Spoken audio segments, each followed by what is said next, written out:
I'm Tim Bradner. Welcome to Capital News. And welcome here Karen Matthias, who's with the Alaska Council of Producers. Did I get that right? Council of Alaska Producers. And thanks for joining us, Karen.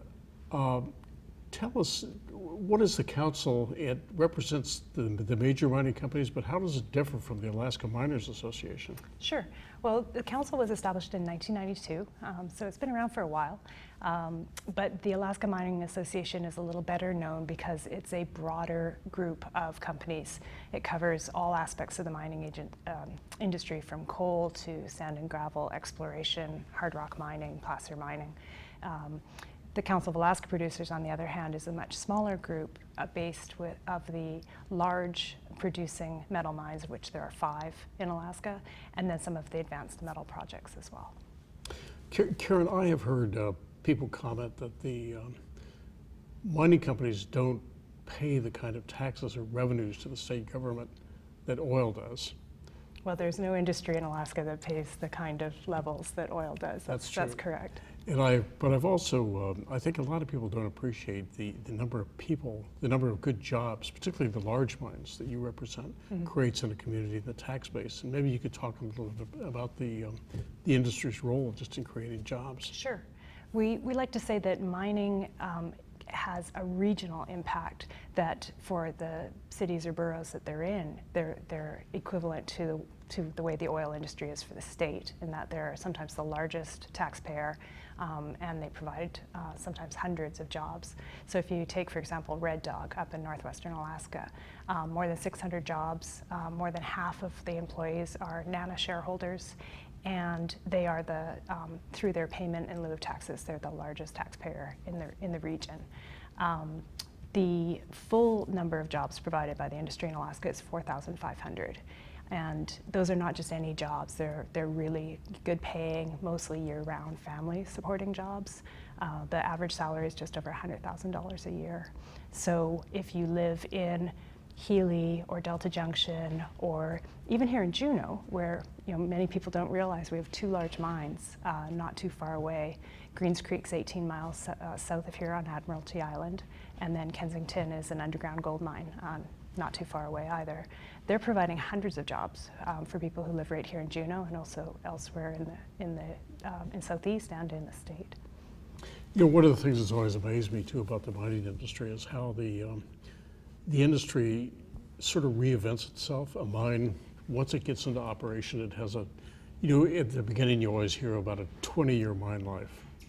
And yet when the miners get down there, they find a lot more ore, and the mine life gets pushed out and pushed out and pushed out. For example, Red Dog was originally supposed to be out of ore in 2021, and now it's 2031. And likewise, I just realized Fort Knox has gone through the same sort of thing. Mm-hmm.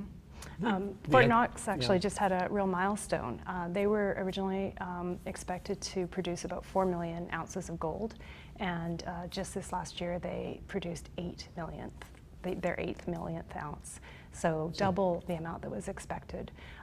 It's not by accident, though. I mean, once the mine goes into production, often the company is spending millions of dollars each year exploring either on the property or adjacent to the property in order to see if they can extend the ore body and extend the life of the mine, keep providing those good jobs for Alaskans and revenue to the local and state economies.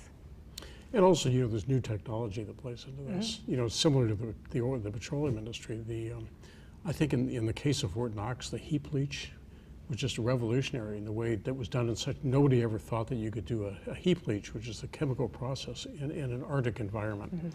But Fort Knox did it. Correct, and it wasn't an old technology, but you hit the nail on the head. It was not thought to be possible in an Arctic environment, and they did it. It's been going very well, and they're actually now have a second heap leach under construction.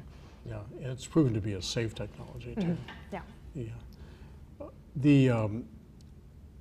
How many more Fort Knoxes are there out there? Do you think that we haven't discovered? Well, Alaska's geology is the envy of many regions in the world. We know that there are deposits all over. The question is it economically feasible to bring them into production? Every year, millions of dollars are spent on exploration, hoping to find, a grade and an ore body that's potentially going to be able to be a producing mine. But it's a big investment, and some of the challenges that Alaska has are lack of infrastructure. So often a company has to look at building a port, building roads, building electrical generation facilities in addition to the mine site development.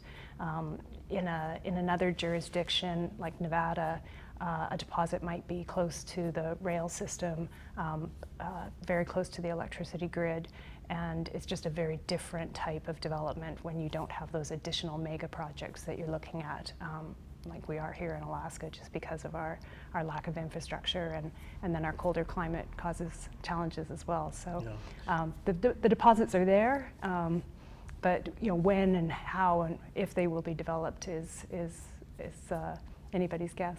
Do we have the workforce to do this, Karen? Do we have to invent our workforce as we go along? Well, the companies really want to hire Alaskans and make a very big effort to do it because they're already here. They know the conditions. They're willing to work. There are programs right now that train people to be underground and surface miners. There's a program at the University of Alaska that actually takes inexperienced Alaskans that are identified by the companies, and they're offered a job on completion of their training. They do 14 10-hour days.